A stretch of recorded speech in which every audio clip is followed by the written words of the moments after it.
আপনারা দেখছেন cooking house of Anima. আজকে নিরামিষ একটা মোচার রেসিপি তোমাদের সাথে শেয়ার করব, তাই জন্য মোচাটা নিয়ে এসেছি। দেখো মোচার মধ্যে না পিঁপড়ে হয়েছে। এবার মোচাটাকে আমি এইভাবে ছাড়িয়ে নিচ্ছি।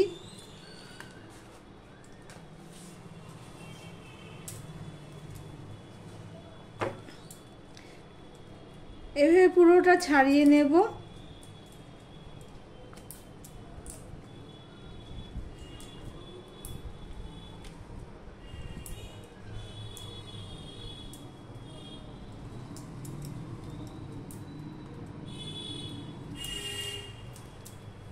ভিডিওটি স্কিপ না করে পুরোটা দেখো, একদম নিরামিষ খুব সুন্দর একটা রেসিপি।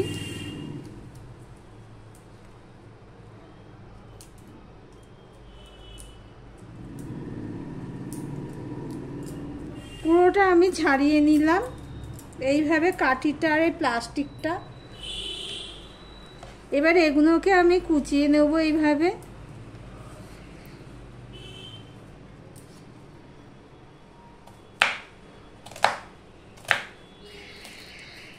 ছুরি দিয়ে ভালো কুচানো যায় মুইয়ের থেকে, তাড়াতাড়িও হয়। যে যেইভাবে পারবে, আমি আবার খুব একটা ভালো ছোট করে কুটতে পারি না। এবারে এখানে দেখো নুন নিয়ে নিয়েছি একটা বাটিতে। এবার এখানে জল দিয়ে দিলাম, দিয়ে এই মোচাগুলোকে আমি এর মধ্যে দিয়ে দিলাম। আর মোচা কোটার সময় বারবার এই নুন জলে হাত চুবালে হাতের মধ্যে আর কালো দাগ হয় না। সমস্ত মোচাটা আমি এইভাবে কেটে নিচ্ছি। মোচাগুলো সব ধুয়ে নিয়েছি কেটে নিয়ে। একটু নুন দিয়ে দিলাম,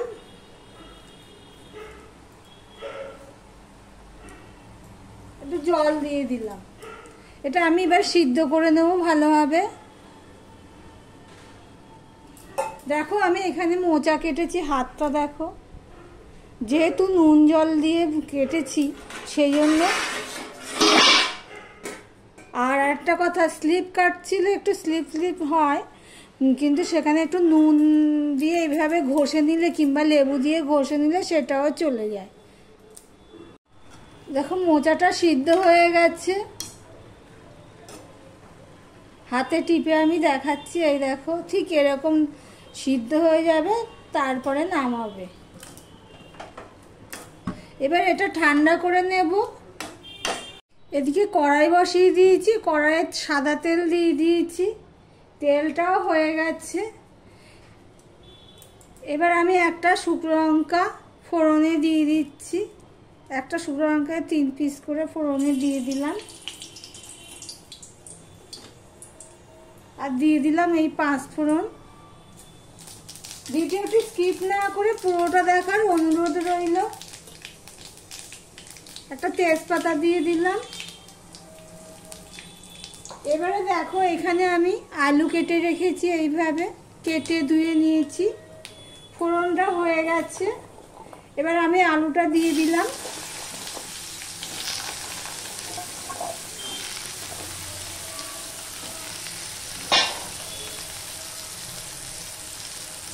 অল্প একটু নুন দিয়ে দিলাম, একটু হলুদ দিয়ে দিলাম। ভিডিওটি যারা দেখছো লাইক করতে ভুলে গেছো, চট করে লাইক করে দাও।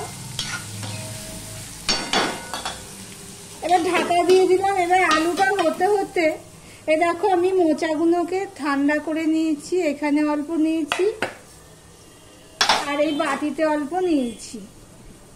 এবার ঠান্ডা না করে তো মোচাগুলো এইভাবে চটকানো যাবে না।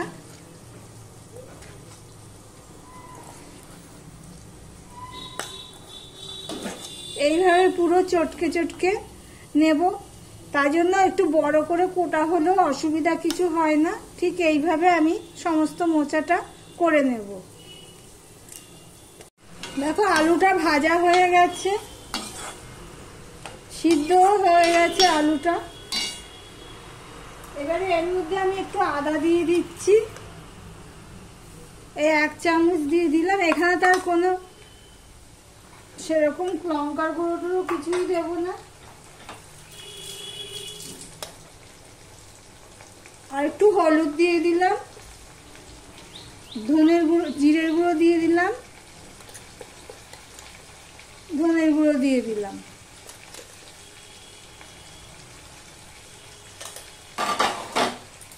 এবার একটু জল দিয়ে দিলাম। দেখো এখানে আমি লঙ্কার গুঁড়োও দিইনি আর কাঁচা লঙ্কাও দিইনি। আমি এইভাবেই মোচা করি। মোচাটা আমরা বেশি ঝাল খাই না। এটা ভাত রুটি দুটোর সাথেই খাওয়া যাবে। আমি তো অনেক সময় সকালবেলা করে ফেলি, দিয়ে রুটি দিয়ে খাওয়া হয়। দিয়ে এটা কষিয়ে নেব। দেখো মশলাটা কষানো হয়ে গেছে, তেল ছেড়ে দিয়েছে। এবারে যে আমি এই মোচাগুলো ভালো করে চটকে নিয়ে চিপে জল ফেলে দিয়ে রেখেছিলাম, এই দেখো কেমন ঝুরঝুরে হয়েছে।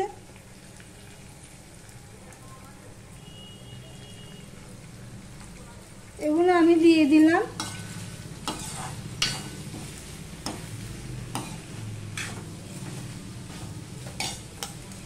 আমি মোচা সিদ্ধ করার সময় নুন দিয়েছিলাম, তাই জন্য আলুতে আমি আলুর পরিমাণে নুন দিয়েছি।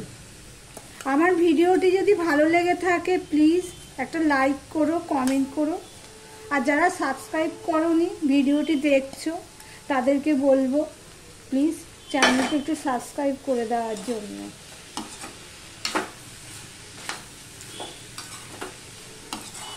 সম্পূর্ণটা আমি ভালো করে আলুর সাথে মিশিয়ে নিলাম। এই দেখো,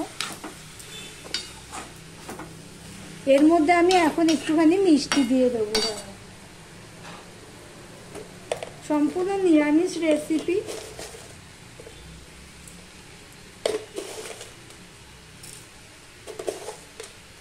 একটু মিষ্টিটা মোচাতে একটু বেশিই লাগে, তাই জন্য একটু বেশি পরিমাণেই দিয়ে দিলাম। আমার চিনির কৌটোর মধ্যে নকুলদানা থাকে, পুজোর নকুলদানা দিই, সেগুলো চিনির কৌটোতেই রেখে দিই। এবং নিরামিষ তরকারিতে চিনির সাথে আমারও লেগে যায়। না তো নকুলদানা শুধু শুধু কেউ খায় না,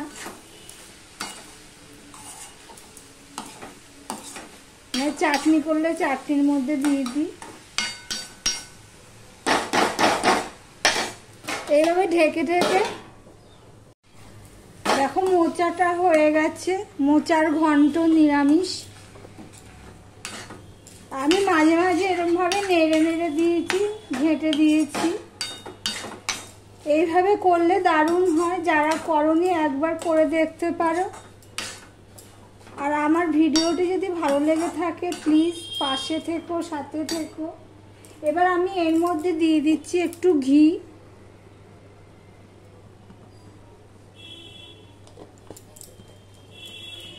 আমি গরম মশলা ফোড়নে দিইনি, অনেক সময় আমি এতে গরম মশলা ফোড়নে দিই, আজকে আর দিইনি। এখানে আমি 1 চামচ গরম মশলা দিয়ে দিলাম, কারণ এখানে তো আর লঙ্কা কিছুই পড়েনি, মশলাও সেইভাবে দিইনি।